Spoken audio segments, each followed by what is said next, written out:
So I suggested Shatta Wale. I guess that suggestion did not sit well with a couple of people. Stonebwoy has unfollowed me. Stonebwoy's creative director is in my DMs trying to school me. I'm starting to see the narrative that is surrounding Stonebwoy, your creative director, in my DMs trying to tell me how to run my creative space, insinuating certain things, extremely hypocritical.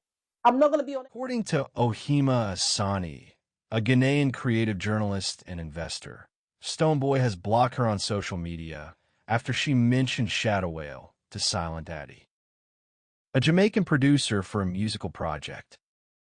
Ohima Asani had proposed to Silent Addy to create a Ghanaian version of Moli's hit song, Shake It to the Max, that will feature a Ghanaian dancehall singer, and mentioned Shatta Wale, the African dancehall king, as a potential artist.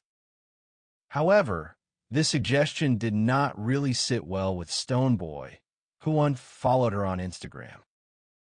Furthermore, Ohima Asani claims that Stonebwoy's creative director has been sending her messages, attempting to school her on how to handle her business dealings.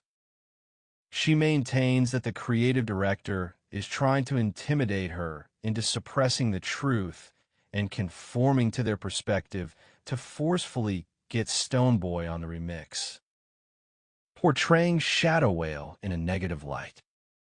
Please stay tuned and watch the full video evidence she made. Don't forget to subscribe. Recently did a video about Molly's Shake It to the Max doing amazingly well.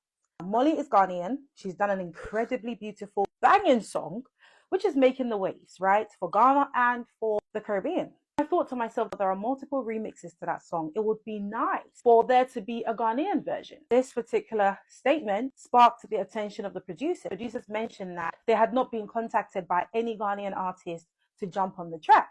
He further went on to ask who I thought would be a good fit for the remix. So I suggested Shatta Wale. I guess that suggestion did not sit well with a couple of people. Stonebwoy has unfollowed me. Stonebwoy's creative director is in my DMs trying to school me. I'm starting to see the narrative that is surrounding Stonebwoy, your creative director, in my DMs trying to tell me how to run my creative space, insinuating certain things, extremely hypocritical. I'm not going to be on anybody's agenda. I am simply going to push the narrative that Ghanaians need to make good music, Ghanaians need to perform better, Ghanaians need to ensure that they seize opportunities. Celebrate hard work, applaud directly and genuinely. That is what I am going to do.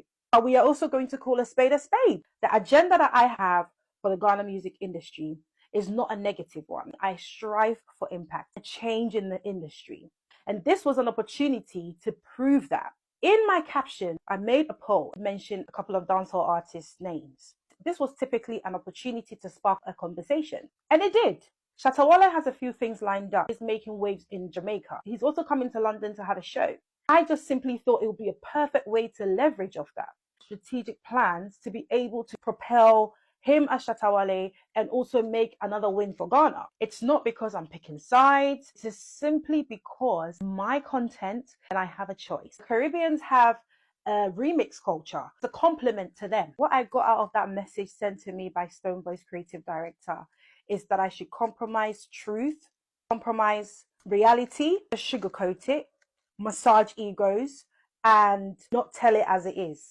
If it doesn't go their way, they immediately feel offended or feel attacked. What we're not going to do is stop speaking the truth. If it doesn't sit well with you, that is not my problem. Respectfully.